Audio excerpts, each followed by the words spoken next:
Welcome to Games Overboard. I am PJ. John. I'm Dan. All right, welcome, Dan. It's good to have you on the podcast. It's good to be here. So today we are playing the newest game in my collection, and that is Sniper Elite, based off an awesome video game. Series. Yes, Series, yeah, awesome video game series. So many listeners out there probably have heard of it, because video games are like not a niche thing anymore. No, not like when we were growing up. Yeah, right. Sniper Elite is a hidden movement game, and it is a game where the sniper is. So we have, you have a board. It's a map of an area like a submarine pen or a launch facility for a submarine, and there are 9 Nazi soldiers defending various the number points. 9, not 9 like no. Nice, yeah. 9. So yeah, there are 9 soldiers around the map defending certain points, and the sniper is not on the map anywhere. Instead, the sniper has their own little mini-map and a dry erase marker, and they write where they are and track where they are on the map with the marker. And so the game is just a big game of cat and mouse, where the Nazis are trying to find the sniper and stop him from achieving 2 objectives throughout the game. Right, but unlike other cat and mouse games, this mouse has a lot of firepower to kill the cats. Yes. It's very much Tom and Jerry, and Jerry is loaded. Jerry's a jerk. I think in that case it's closer to Itchy and Scratchy than Tom and Jerry. I think so, but let's go off the rails here for a second. I just want to say that when it comes to Tom and Jerry, Jerry is a big jerk. I never liked Jerry. I agree. I was always Team Tom. How can you not love the cat? Yeah. I was going to say the neighbor dog was probably the better one. I mean, he never bothered anybody until he got trampled on. Exactly. I appreciate that. The older I get, the more I appreciate that logic. He wasn't a violent bully. He just wanted to be left alone. I mean, isn't that how most people... Okay. That's how I am most of the time anymore. Anyway, game. Back on the topic. So, with hidden movement, you obviously compare it to other hidden movement games. The biggest one that we've played is Whitechapel Mysteries. Whitehall Mystery. Whitehall Mystery. There is Letters from Whitechapel, which is like a bigger version of Whitehall Mystery. Yeah. But So, Whitehall. Okay, so with Whitehall, it's... You know what you're getting.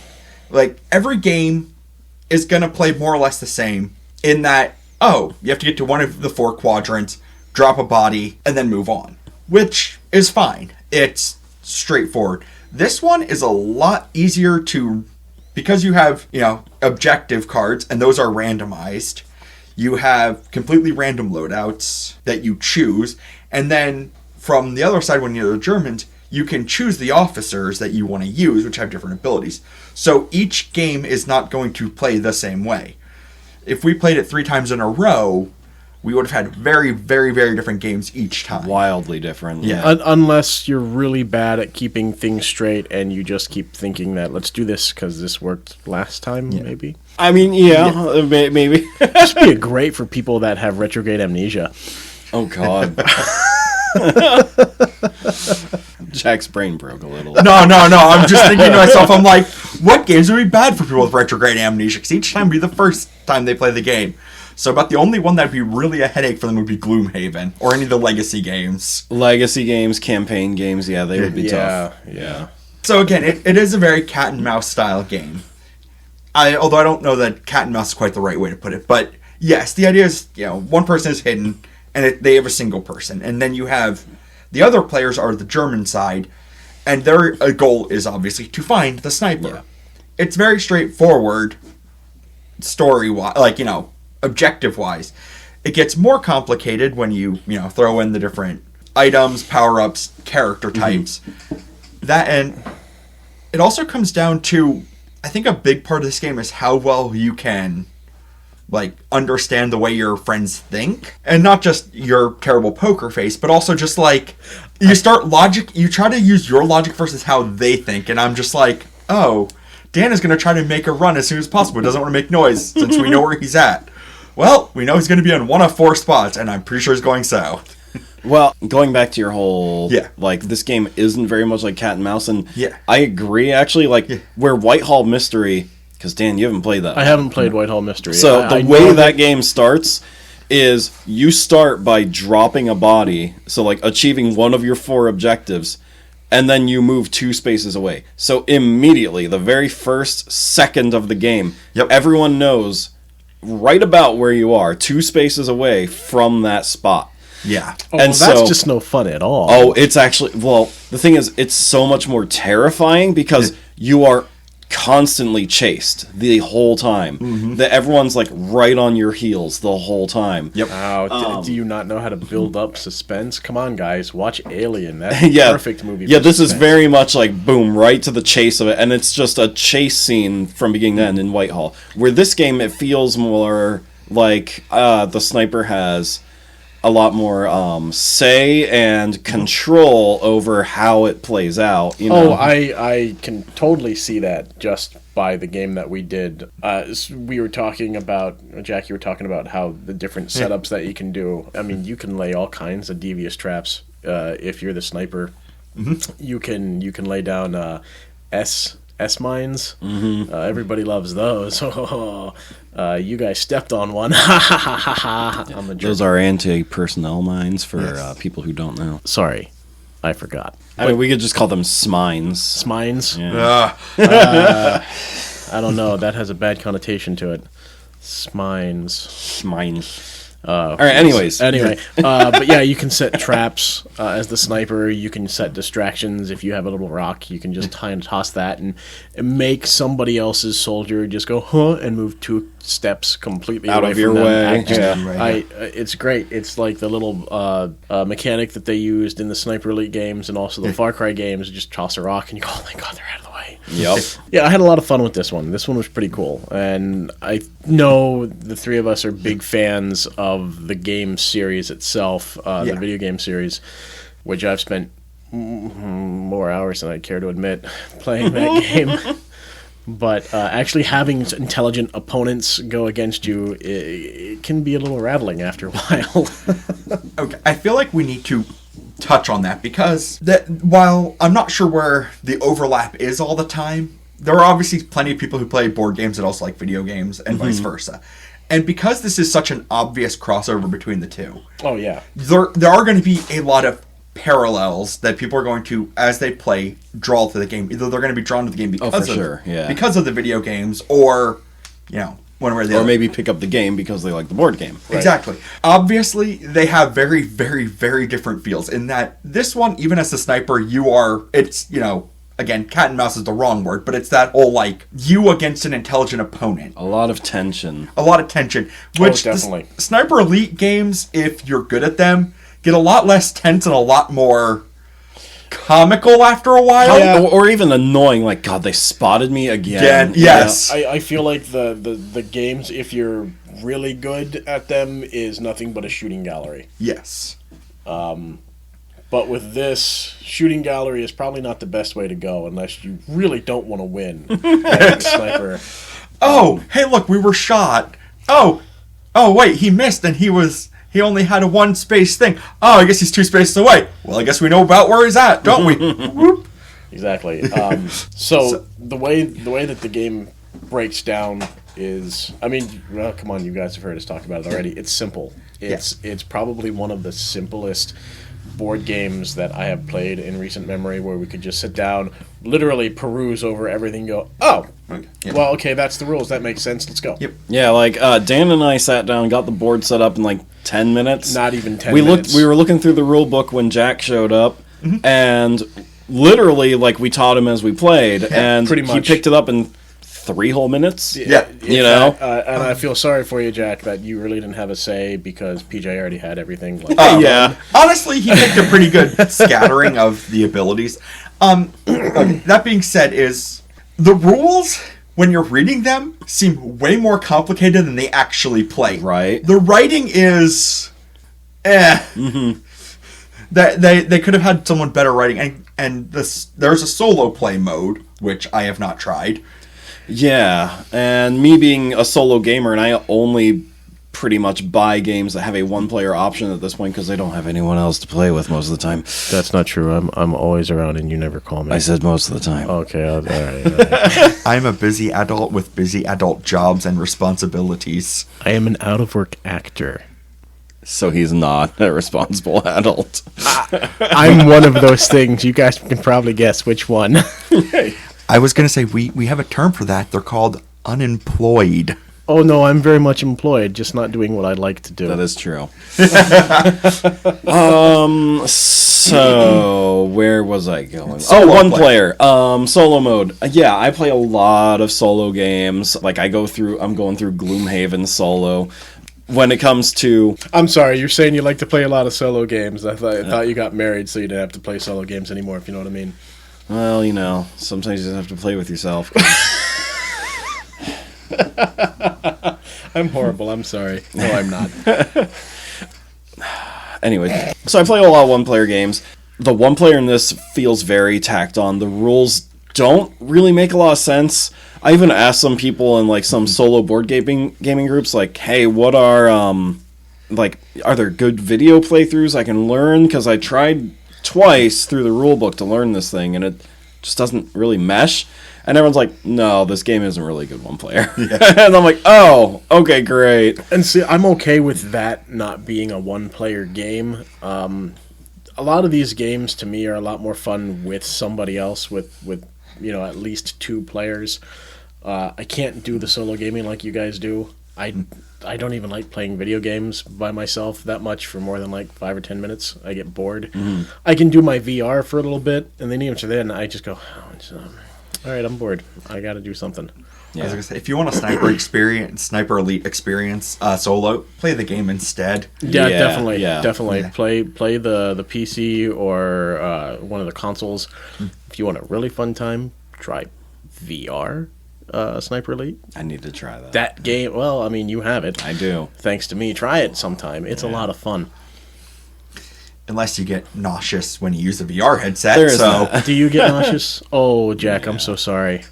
Single player, this is definitely not... No. Because I was looking at the rulebook for single player, and I'm like, the rulebook for the multiplayer is more complicated than it should be. The single-player one seems downright convoluted to the point of uselessness. Absolutely. Yeah, it's like every time you move, like, they automatically know where you are and move towards you anyways. Yeah. And stuff like that. So it doesn't do a good job of simulating hidden movement. No. Oh, it's that's more horrible. It's more of a logic puzzle. Like, if I move X amount of spaces, they're going to move X amount of spaces. So you kind of... It's a whole different game. Yeah, that's a completely different game you're playing there. Yeah. Which some people might like, but the general consensus from what I read is, no, you don't want this for a solo experience. You want this... And really, after playing it multiplayer, like, I don't think I would ever... Even if the rules were good, I don't think I'd want to go try it solo. No. Because it comes down really to a competition of logic and problem solving between two teams. Of the sniper by himself and the German side. And so that also does lead to the other key thing, is that your mileage with the game is going to vary wildly, again, a lot like Betrayal, who you play with. Mm-hmm. If the person who is a sniper is at times a downright dullard, it's going to get very easy very quickly. Oh yeah. Or if you can already figure out what they're doing from the start, it gets very easy. Our playthrough went really well. It took us until he achieved the first objective for us to really lock down figure out where the heck he was, and what he was doing. I would have gotten away with the two if it weren't for you meddling kids. Actually, you would have gotten away with it if it wouldn't have been that your objective was in the corner, and then you basically put yourself in a corner. Nobody puts baby in the corner. Unfortunately, my name's not baby. Yeah, you put yourself in the corner. We just kind of let it happen. When you know you're dunce, you have to do it. Yeah, pretty much. So let's the components. So let's talk components. Let's get into the components part of it. The components of this I thought this was pretty neat. Now, the only hidden movement game I've ever played before with you was the Jaws game, and that was fun. I had so much fun with the Jaws game, but for this one, whereas the Jaws game, you have like a little piece of paper, and you have to write down all of your movements, which is, okay, that's cool, but and you have like little wooden meeples that you move around, wooden boats that's cool and everything, but like as the person that's trying to stay hidden, paper's not going to cut it. So as we talked before, you've got a mini map on this. You have a laminated mini map that is, I mean, it's whatever side of the board you're looking at. Yeah, it's not super thin either. It's No, like this it's nice really and, nice solid and thick board. cardboard, and you get your little magic erase, marker, and you mark down everything where you are, so you're not wasting resources of your own. Yeah. You're not destroying things where you go, oh crap, now I gotta go buy new stuff. Yeah. Except the pen, if you're not careful with it, It's a don't dry dry erase out. marker. You can get them. I know you can get them at Anywhere. Walmart or wherever you want, but from that aspect, that is a great component to have, especially when you're playing as the sniper. The miniatures that come with it are incredible. We actually mentioned that when we were playing. They've got a nice little gray wash over them, so you can see all the details on the figures, so they don't look like your typical plastic green army men type thing. Like you Yeah. can actually see that guy has pouches, and each character is a different mold, so you can tell that they serve a different purpose. You can see, hey, there's an enemy sniper. Oh, hey, look, that's the captain of this little group. You know who it is. And just that simple thing of adding a wash to a mini. Yeah. It takes no seconds at all, because all they had to do was dunk them into some wash and Yeah. let it dry. It just looks so much better than your typical flat gray mini. I Right. wish more game companies would do And that. the really nice thing is, you don't have to do it yourself. Yep. It's like that. You open the box and you go, ooh. The wash's quality. The actual sculpt is very, very good. Yeah. And again, each one is unique. And, Oh, yeah. And from a play perspective, it's very easy to decide, even with a little bit of history knowledge, you can actually pick out, oh, that's the actual German officer's uniform. Oh, he's carrying the MP40. Like, you can see all that. There's very good details. Like, oh, hey, you can tell the sniper that's there is carrying a Car 98. Yep. Again, very, very excellent detail. Yeah, and like you said, each one of the 9 soldiers is different. They could have easily said, because they're in squads of 3, they could have had, 3 soldiers repeated. Yep. You know, but they didn't. Right. They made each one individualized, which is such a nice touch. It's Yeah. a great touch. I mean, they could have gone so bland as to just say, here are your wooden blocks. Yeah. Use your imagination. I was going to say, also, something I didn't really appreciate until I was actually looking in the book is that even if you don't have a knowledge of history, which is sad, but it happens. We won't talk about that. We don't want, people Yes. to feel bad. Well, even just a small detail of which one's the officers, they actually had the Iron Cross underneath them. So it's very easy when you're just kind of Yeah. looking at the board like, oh, Iron Cross, that is my, Iron Cross, red. Okay, that's my Red Squad officer. The map is also really, really well detailed. Oh, yeah. The mini map is really cool. Now, to what I find less, I'm going to say some of the other components are very bland. So, the idea is that as the German side, you have to get 2 solid hits on the sniper, and then he's gone. The literal tracker for that is literally just a cardboard token. One side is just a full heart, and the other one is half a heart. Yep. It's again, it's not bad. It's just compared to the quality of especially the map and the minis, you can tell they were saving money.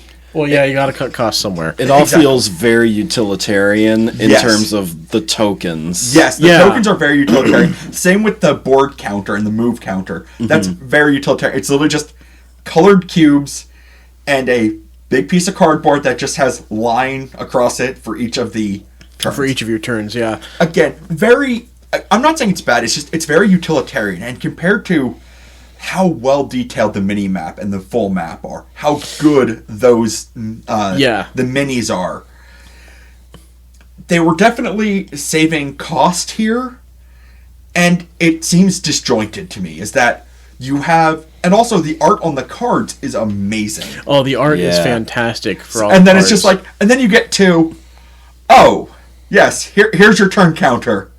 Here are some yellow cubes. It's that thing is I understand, because if they were to make it really nice, it would have been even more expensive. I can see why you would go that way when designing it, because you want It's- to cut costs, you want to keep everything down, you Yep. want to get your priority would be like the figurines, the map Yeah. to make this look great, and everything else is important to the game, but they just feel incidental. Now, even though we've gone over that, I will say I love the idea of how they're implemented, the rest of the tokens. Yes. With the grab bag, literally, it's a grab bag. You put your hand in a bag, you count out, I'm going to pick out 5 things, and you literally just toss it on the, not the floor, on the table. But you toss it on the table, and you get these certain tokens. You either get your hit tokens, which are crosshairs. You get your yellow tokens, which are, what is that? That's recoil. You have your red tokens, which, well, you suck, son. You just made a lot of noise. And you occasionally get that one good token that, as the sniper, you really have to decide, do I really want to shoot one of these guys and try to be spotted? Because if I kill him, I'm going to get that suppression token that makes it so much easier. It's going to cancel out your noise. And it's really simple, super simple. You take all the tokens, throw them in a bag. Sniper, you go, I'm going to shoot this guy. And you just put your hand in and then just toss a bunch of stuff down on the ground. Whatever I get is what happens. End of story. But that does lead to, obviously, unless your friends are complete pricks, it's not going to be noticeable. That goes either way with us, but continue. Like I said, unless your friends are complete pricks. Because they are cardboard tokens, you will start to eventually get a feel for which token is which. So if you are, like, rummaging in the bag, you can potentially start picking out, I know, this has a specific, like, dent in it. I know that's going to be a hit token. So that is always kind of the problem with blind grabbing when it comes to cardboard, because eventually it'll wear out. Yeah. So you were telling me, PJ, that yes. they had the upgraded package. Yeah, for like I think it's $25. You can all the cardboard tokens turn into poker chips. I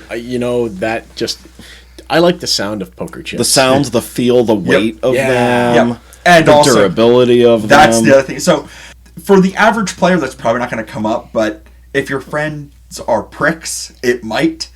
I think if your friends like to cheat. Yeah, well, yeah, that's fair. And even, like, for me, I like the quality of the cardboard tokens because they're, like, really thick. They are thick. And they make this satisfying, like, clink sound when they hit the board. I would call it a clink sound. It's more of a thunk. It's like Noise. Yeah.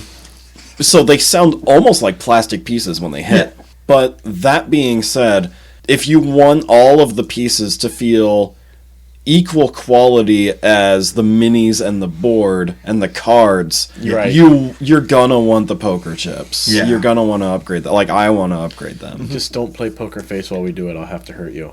No. That's fair. Yeah.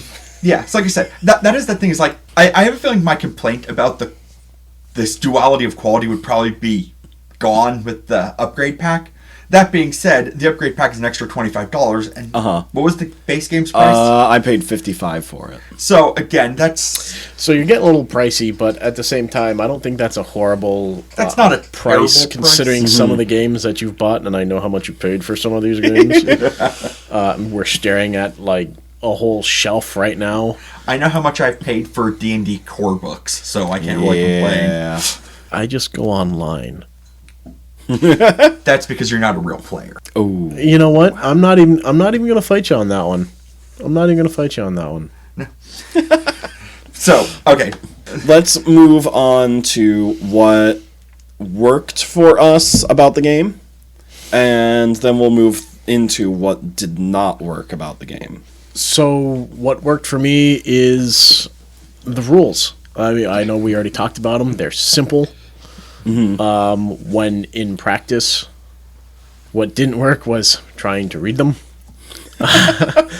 But I mean, it's super simple once you actually sit down and then put everything into motion. Everything just falls right into place, which I feel if you have a good game and good quality, that's how it should be. That's how you know you've got like a really solid game on your hands, when you can literally look at this, the handbook and say, oh, well, I've got these options to do. I'm going to do this, and this is how this is going to turn out. And we don't all have to go, wait, hold on a second. Let me read that again. I don't think you can do that. Yeah. I don't think that's right. Yeah. No, it's hey, this happened. Ah, crap, he did this. All right. Yeah. That, and also the big problem with a lot of asymmetric games is that one side is going to feel either vastly over or underpowered, and the other one is it's going to feel like they try to balance them so well that it becomes almost unplayable. This one, for being very asymmetric, as in you have a sniper side that is not on the board, they're sneaking around doing their own thing. Then you have the German side, which everything's out in the open. That very asymmetric gameplay is actually done very well. Mm-hmm. There is certain advantages to certain sides. Like, when you're not near anybody, the sniper has a much larger movement.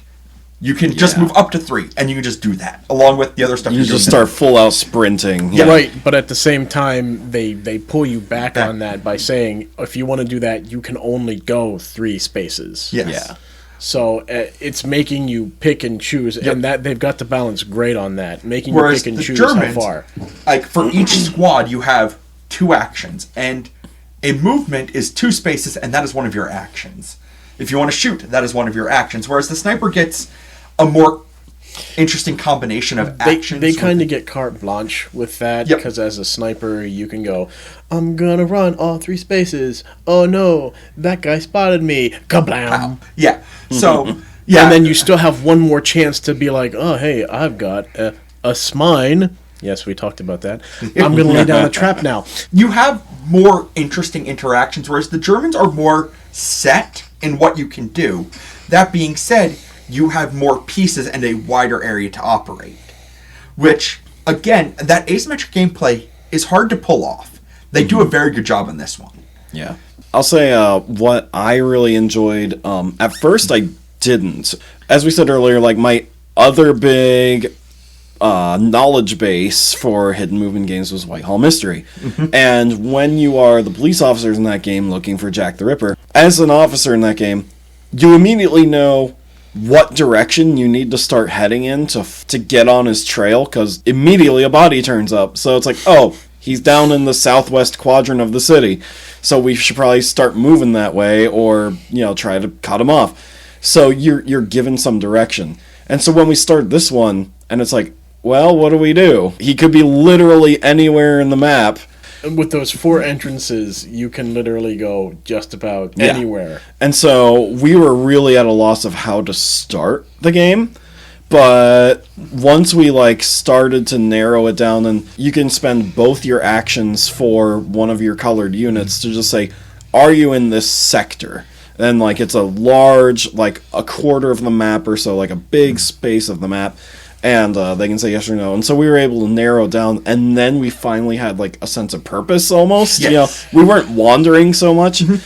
So I would say that started off as a negative, but it worked in its favor because it helped the sniper get some spaces to really plan, make a plan. Yeah, you can get some distance as the sniper, and you can really set yourself up nice. So yeah, I really liked that, and the whole line of sight rules just made sense. Oh yeah, Just made perfect sense there. That's why I kept asking you, can I just see that book so I can make sure I know what's going on with the line of sight? Again, it's one of those things where you look at it and you go, oh, how's that going to work? Oh, and then you're in and you go, duh. Yeah. That's got to be how it works. Line of sight rule is actually one of those things I wanted to comment on, because this is it works great. It also works weird, because it's all very straightforward. Okay, I have line of sight, space to space to space, which is great. That being said, if you're not paying very close attention to what's actually printed on the board, oh, I have line of sight. No, you don't. You have a train car right in the corner there. Mm-hmm. You're shooting through a train car. Yeah. Which, as players, you need to be very, very aware of the board, because I was not aware of the difficult terrain rules. Oh, Yeah. yeah. That's what I was trying to double check on when we were playing, because I decided to throw myself into that area, and I went, uh-oh. Yeah, you placed a mine on the difficult terrain, which is actually very smart, because our guy got stuck there. Yeah. Kind of where I wanted him to go anyway, because it gave him excellent. But yeah, so you have to be pay very close attention to the map. And hidden movement games like this are not the best thing for beginners to begin with. Let's be honest. There is a learning curve, and you already need to have a good knowledge of more advanced board games anyway. Yeah, if you're new to hidden movement games, you want someone who knows them to be the sniper. so they can like help you with Yep. the other side of it. You Right. don't want to be a sniper as your first time ever playing a Right, as hidden in movement movement. game. Yeah. I don't think it's that detrimental either.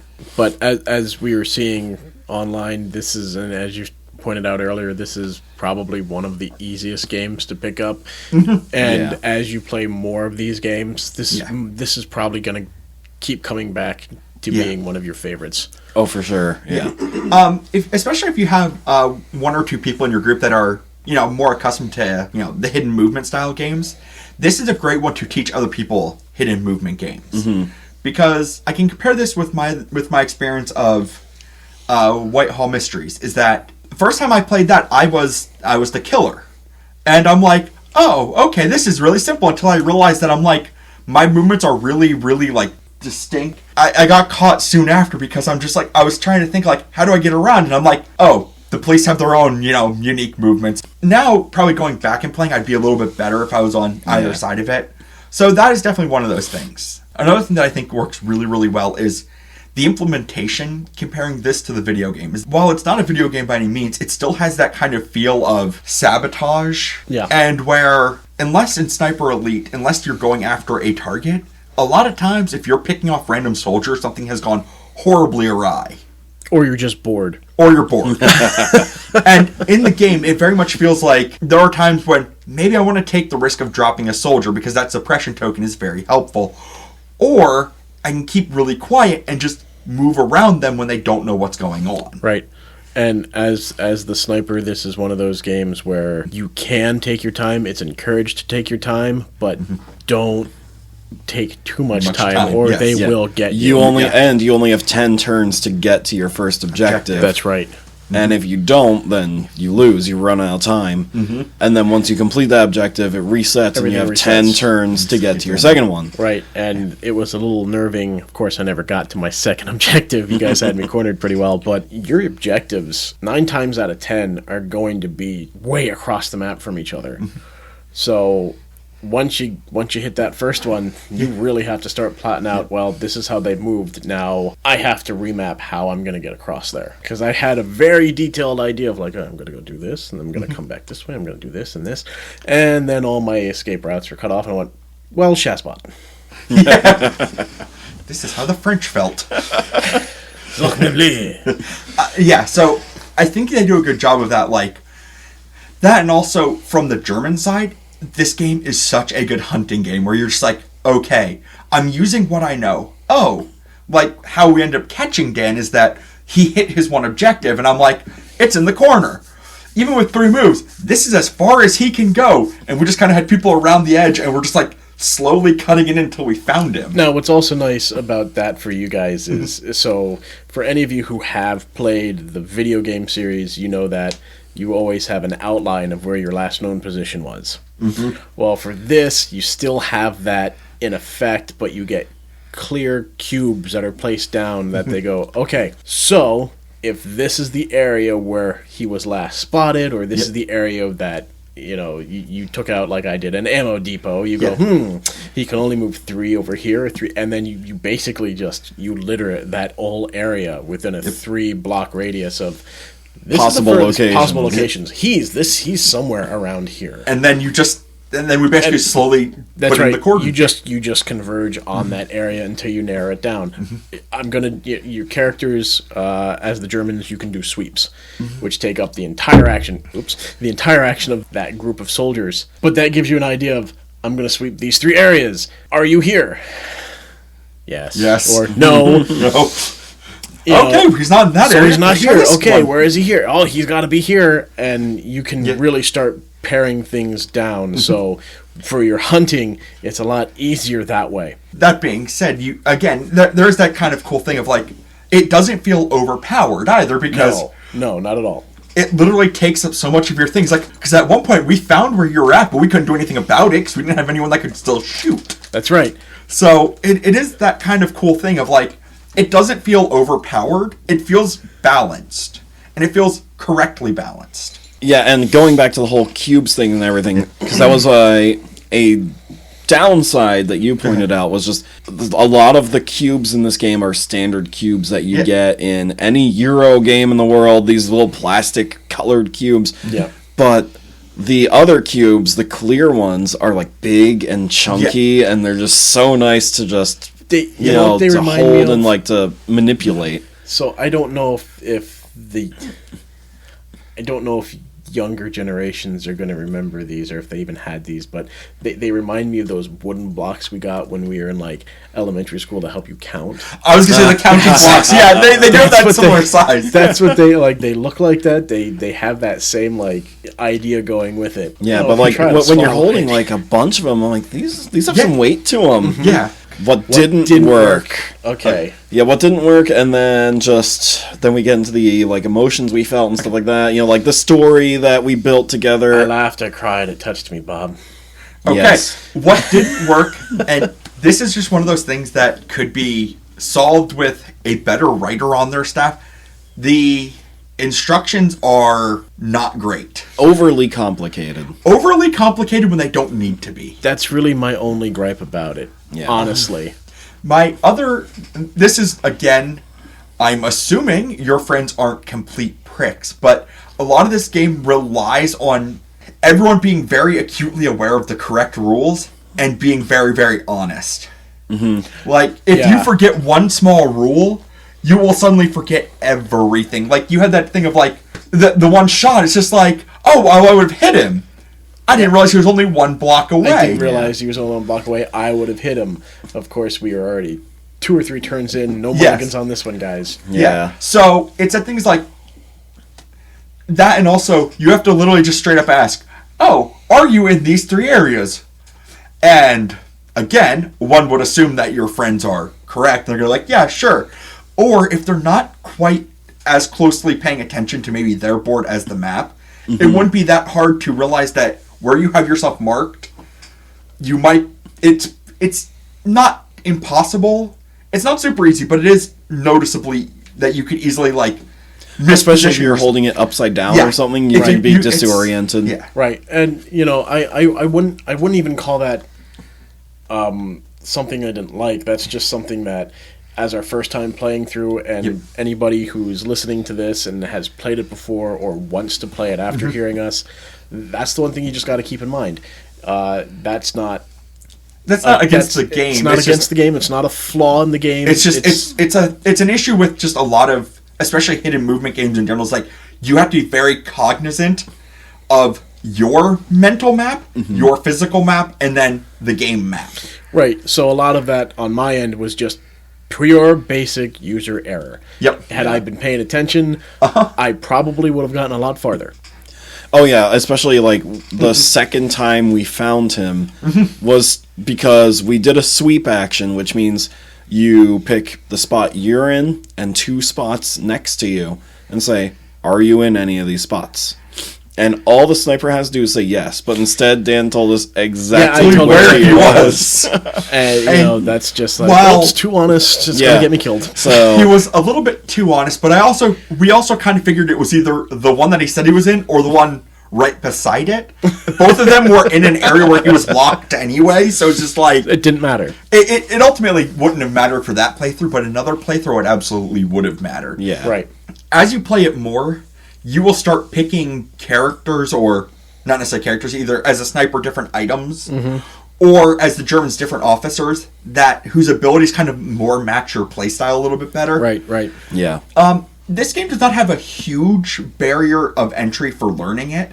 No. It's as far as the hidden movement games go, it's a lot better. But it's definitely one of those games that as you play it more, you're going to start learning it even better. Mm-hmm. And to the point where that becomes the other thing. Is like, when you get to that point where you know what abilities really work for you, how you want your first 2 or 3 turns to run, it gets easier to play with seasoned players, but it also gets a lot harder to teach new players. Yeah. So, And there's also, in terms of negatives, there's a chance of quarterbacking where you can start ordering other people on your team what to do. Right. That's definitely a possibility in this game. Well, I think that's a possibility in any game like this. Any game that has cooperation. Yeah. There are very few games that, like, Gloomhaven's one of the few that does not have, like, there's no chance of quarterbacking because No. you don't know what's in the other person's hand of cards, right? You might know what kind of abilities they have, and you might be like, "Hey, can you do this for me? Because I can set up something really good." Right. Like, can't you, like, you're a healer, do you have any healing cards on Yeah. you, but it's a question, it's not Not a command. do this. Yeah. This game, though, you can straight up say, like, hey, you need to get this guy over here, and Yep. the other person's like, okay. Yeah, and, like, they don't really, if they're Right. new to the game, they're just going to assume that they just, that's the right move to make. My other complaint, which we already talked about, is solo mode. It's just terrible. Let's just say solo mode doesn't exist for this game. Yeah. Yeah. It's a poorly put together mod that should be avoided at all costs. It's It's not the same game. It's not It's a the very same. different style game. It's more like a logic puzzle than a sneaking around, hunt the hunter kind of game. Yes. I would say that's a problem. Dangerous game. I was gonna say I think that's a better way to put it than cat and mouse. It's more like hunt the hunter because that sniper is out to do something very direct. It's either sabotage something, blow something up, get something from intel, and also drop a few Germans along the way. Whereas as the Germans, you're like, this dude is dangerous, but we need to hunt him down. Yeah. I think hunt the hunter is a better one then. I like that. Yeah. So, in terms of the game itself and the story that we made with this game and how we felt playing it, my question for you, the sniper, is because, again, my only experience really is Whitehall Mystery, where it's just fear. From the first turn to the last turn, you're just freaking out because they're on your heels the whole time, just right behind you. It's just this rush from beginning to end. So I want to know, like, it doesn't seem like, from your point of view, it's the same feeling. It's not the same feeling. So for this, it's more of anticipation of like, ooh, am I gonna get my shot off? Am I gonna be able to take this person down and sneak and get past them, or will I be able to sneak right past them undetected? And you only get up to 3 spaces to move as the sniper. Don't go too fast, you're gonna get heard. You're gonna tip them off. Be careful with your shots, or just stand there and wait for them to get into the position that you want. Either way, it's all about how you're gonna play, and there's no fear. There really isn't very much anxiousness if you have an idea of how you get a plan set in action, and you go, okay, I'm gonna do this. I really hope these 2 numbskulls do X, Y, and Z. Yeah. And if not, crap, now I gotta do this. Yeah. So it's not so much fear as much as it's you're playing Chinese checkers going, oh, why did he do that? Now I gotta do this. You jerk. I think that's a better way to put it. It's a lot less of, in a very real sense, it has that kind of chess dynamic where it's It just does. like where you're That's definitely how I felt playing it. And these are the kind of games I love because, one, I like kind of thinking my way through things, whereas other games, you don't really get a chance to necessarily think your way through. You have to, like, Whitehall Mystery is a good one. Like, when I was the killer, I'm like, I just need to get moving as fast as possible. So I need to try to, like, do as many shortcuts as possible because I need to get from A to B as quick as possible. Whereas this one's just like, even if it's not, I need to get someone, in this area, be like, well, I have this ability or that ability, or I can just make sure I have the net set up. And you start playing a game of, what is my opponent thinking? What do I think is the best thing? Again, it feels a lot more like chess in that regard, where you're like, oh, if my opponent does this, I know I need to do this, this, or this. And you're planning out further ahead than maybe you would expect. Right, and that's a lot of what you're doing as the sniper. You 2 talk a lot. So it's really good to go, oh no, they're thinking of doing this and this and this. Yep. Well, I take up my mini-map. I can go here and here and here and here and here. And I think that's kind of actually the benefit of being the sniper, because especially when you're playing against, 2 people as Germans or 3 people as Germans, they're going to be talking. They're going to be Table talk there. And I think that's actually kind of inherent to the experience. For sure. Because even in the games, like the video games, there are times where you're just like kind of paying attention to what they're doing and like kind of like the chatter, and you're like, oh, well, if they're going to be talking doing that way, I'm just going to go this way. Was that guy talking about a chocolate bar? Tell me more about this chocolate bar. Yeah. I want to, you know what, you're boring me. I'm going to shoot you now. Yeah. But the idea is like, you're paying attention to what they're doing, even though they don't necessarily know what you're doing. Exactly.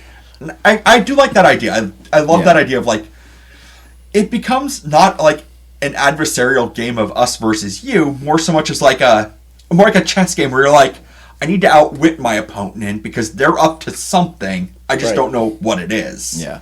Right.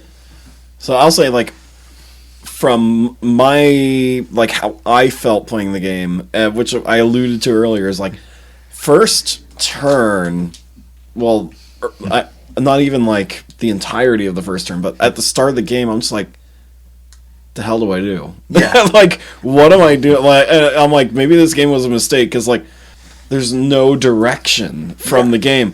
And so there are like, 60 different spaces on this map, and you can be in like, half of them. I think that's why they add the full action sector Exactly, sweep, yeah. because that feels like it's a turn one kind of thing where like, Yeah. I can cut it down to approximately a third of the board, except for the two little white zones, which we still have no idea. They're just open zones. Yep. They're unpatrolled. Yeah, so once we did that and got a sense of direction, then the game really started to work Yes. and feel great. That, and also I think the cool thing is that when we did that sector sweep break, he was in, what was it, black? We found them in black. I was in black. black. Okay, black. We're like, he must have started off in black, so okay. Yeah, so it's the first turn. He obviously started in black. even though there's actually a way you can start in red and end up in black before was- we could do a sector sweep. That's right. That was great hearing that. He had to have come here because he's got to be around here somewhere. And I'm going, yeah, they're right. I am around there in the wrong direction. And So- I started on the other side of the map and worked my way over. So good thoughts, guys. Not just correct. a little off. And I like that idea. It's where even after we kind of had a better idea of where you're at, we're like, we know he did this, so he's probably in this area. And we weren't necessarily wrong, but we weren't quite right. As we were getting more information, it was getting more and more Narrowing narrow, everything down, which I which think was- which is actually a really cool way to play. It actually feels more like a detective game than Whitehall I Mystery. was just going to say that because I was able to figure out the story of Dan the sniper Yes. halfway through the game. I'm like, wait, he came that in was from great. here, That was then so he went funny. here, and Yeah. then he did that, and like, It was it was after you guys had stepped on my mine, yep, and then Jack is saying, well, he probably came here and did this and did this and did this. and I was he's like, doing he this. went up there and he doubled back, And then PJ stopped and went, "Oh no, Yeah. he did this." That's right. Yeah. That's exactly what I did. But it's already too late now, guys. Yes, and it's like as soon as that was the kind of the cool thing. It's like, again, we started with a full map, and then for our first time we cut it down to approximately a third, and we're like, Yep. and then we're like we're working, and as we got a little bit more information, we were just tightening it to the point where after you had gotten the objective, we're like, okay, well, we checked this area. He hasn't tried to double back this way, so he has to go this way. And I love that idea. I really do. I like that kind of, because it's equal parts. There's an element of randomness. There's an element of luck in your draws. yep, But there's also a huge part of this game is logicking out your opponent. Is thinking, what would my opponent do? How are they thinking? What are they doing? Yeah. And I like that combination. and throw into it the whole press your luck gambling thing of Oh, yeah. shooting, and it's like I could pull out like 10 tokens, I'm like guarantee I hit, but then they're gonna see where I am too. Yep. So like just like how many tokens do I pull out to get that shot off? That is one of the things I do want to talk about. Is the shot mechanic is interesting but odd to me. You need a number of crosshairs hits equal to or greater than the distance you are shooting. Yes. So, which is awesome because then it also gives you a little bit of hiding, a little bit. Where like, I need to make a shot that's only three spots away. But if I draw out 5, my likelihood of hitting is higher. But also, they're going to think that maybe I'm further out, or Right. Or if you're one space away, maybe you draw 5 too, or Yeah. something like that. But you're also running the risk of. I got the yellow ones, which are the recoil. I completely missed with the recoil. and or now my gun misfires. now I misfired. Or crap, I drew two Reds. reds, which are your noise, and it's an immediate. You draw 2 reds, and you're Yep. noticed. End of story. Yeah. Which is exactly what happened to me on my last shot. But I do like that idea is because if you're willing to gamble, you can press your luck a little bit more and throw your opponent off. Be like, oh, I'm going to draw out 5. My hit is only 2. But this way, they'll think, oh, maybe he's 4 out. That gives me a little bit of a wider zone to hide in. Right. I do like, because there's a lot of, I'm going to jokingly refer to board game espionage and counter espionage going on, where you're trying to outsmart your opponent and throw down false trails to mess with them. Oh, yeah. Which is For sure. a lot of fun.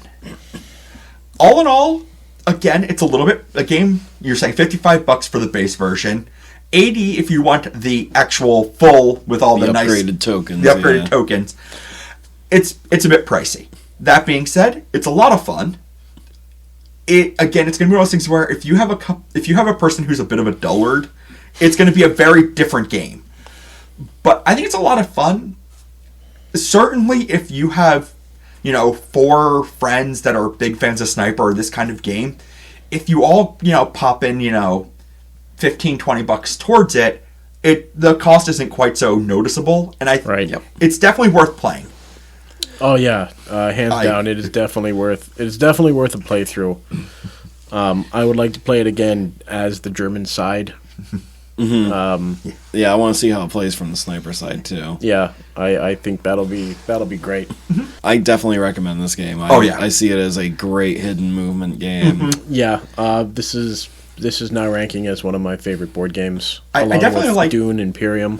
Yeah, I definitely like this hidden movement because again, it's not cat and mouse. It's hunting the hunter, and that both sides have ways to defend themselves, to increase their chances of survival, and increase their chance of winning. Right. Yeah. In the way of this, I'd say one that's very similar would be the Star Wars Rebellion. That has a very similar mechanic going on with the 2 factions, which we need to play that again. I want to do a review on that one. I would love to do a much. review with you on that, especially talking about it first time. You jerk, I almost got you.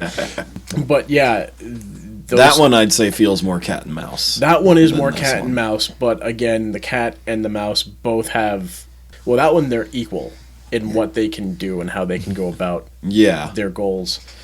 For this one... But I felt like a lot more stress in Oh, that game. gosh, that game was so stressful when we played. Oh, yeah. Sniper is definitely also probably the least stressful of the hidden movement games. Yeah. From both sides of it, you're like, okay. I agree. Even when I don't know how you felt as a sniper, but even when we kind of had you down to a small area, we're like, okay, we know he's there, but he might have a way to sneak by because we can't lock down everything. He could still shoot someone and run through the That's defense. right. There's always... So it's... I mean, you might get a little stressed, but you always have that option of I can pick A, B, or C, and I can still get out of here undetected. They can lose my scent in an instant. Yeah. So I do like that idea where you're just like, there always feels like even in the weirdest situation, there's always a way that you could try to turn it around. Even on the German sides where we were very lost and we were losing people, we're like, okay, well, we have some abilities. Bring another soldier in and get them closer. And there was a lot of really cool abilities like that where there's a lot of situationally useful abilities into your hand. Yeah. Which I think is a testament to how well it's designed. Even if their writing is not great, the design is fantastic. And I know why they wrote it that way. It's for the people who need everything spelled out to the T, like the rule sticklers and stuff like that. Like, that's why the rulebook is the way it is. Yes. For people like us, and we talked about this in our Betrayal episode too, is that, like, rules, like, they're more guidelines. Yeah. And also, at no point would we be considered, like, new to board games. As we look at my shelf of over 100 and some odd games. Yeah, we've played a huge variety of different games. Yeah. So as you're like looking at the rulebook, oh, this is what they mean by this. So final thoughts. How do you feel about Sniper Elite? And would you play again? Oh yeah, would you recommend? I would definitely recommend. Definitely play it again. And for people listening, if that price is a bit costly, if you have a couple of friends that this seems like a fun thing, if you all go in for, $15 each, for a group of 3 or 4 friends, you can cut down the price pretty well, and I'm pretty sure you and your friends will be playing it multiple times. So it becomes easier to kind of swallow that cost. Yeah, and it's new. Get like in a year, it will probably be down to 48. You know, like it'll drop considerably as more and more people get it. The demand will go down and all that. So my final thoughts, I'm gonna say this is like an 8.5 out of 10. Yeah, we had some things where we went, but overall, this was ridiculously fun. Yeah, especially if you like mind games. Like this is definitely a game you want to take a look at. I'm going to give it a chess first-person shooter out of 10. Because now I suddenly want to play both chess and the actual Sniper Elite video games. Okay, just, if you're going to shoot something, shoot the king. We all know he's useless. it's true. Although then the game is over. So what you're saying is to win chess, you have to create a piece called the Assassin and just murder the enemy king. Pretty much. He'll have a crossbow. Yeah. You know, they were outlawed by the Pope. And again, definitely recommend the game. Definitely give it a play if you get a chance. It's good. Absolutely. Yeah. In a market where games retail at minimum $60 these days, this game is worth the money for sure. Oh yeah. Yeah, especially if you want to try out a hidden movement game. I would actually I would say this is a good starting game. I think so too. I'd say this would probably be your best if you want something that's padded. You can get a long life out of even one playthrough. Yeah. And if you wanted to go with something simpler, I'd say pick up the Jaws hidden movement game as your first one. It's cheap too. It's like $15. That one's cheap. That one's really easy. Like I said, the only thing I didn't like about it is you've got all the pieces of paper instead of this nice kind of board. So really for the quality, this is the way to go. This one blows Jaws right out of the water. Say goodnight, Bruce. All right, everyone. That'll wrap up this episode of Games Overboard. Thank you so much for listening, and feel free to email us at gamesoboard@gmail.com and visit our website, gamesoverboard.com, where we have a bunch of other podcasts, such as The Well House Exorcism, where we talk about our haunted house stories, and Danger and Dice, which is a live play D&D campaign that we will be starting up right now. It's just a series of one-offs. So yeah, feel free to email us, request some games. Next episode we will be doing Gloomhaven. So yeah, thank you so much, and take it easy, everyone.